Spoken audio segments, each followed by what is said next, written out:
The Mayan Ball Game by the Ancient History Encyclopedia. In the Maya Empire, people would play a sport called the Mayan Ball Game. This was the most popular sport in the Mayan Empire.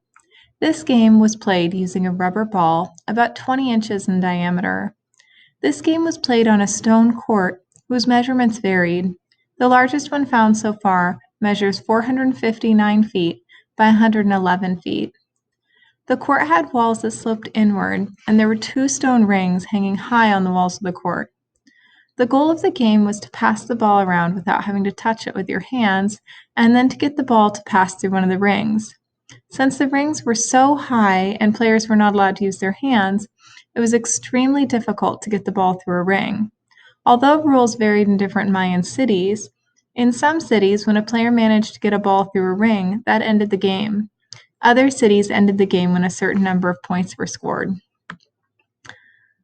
The Mayan ball game was a solemn experience filled with ritual importance. Religious leaders attended, as did most chieftains and other government leaders. Sacred songs were sung and played. Other religious activities took place as well.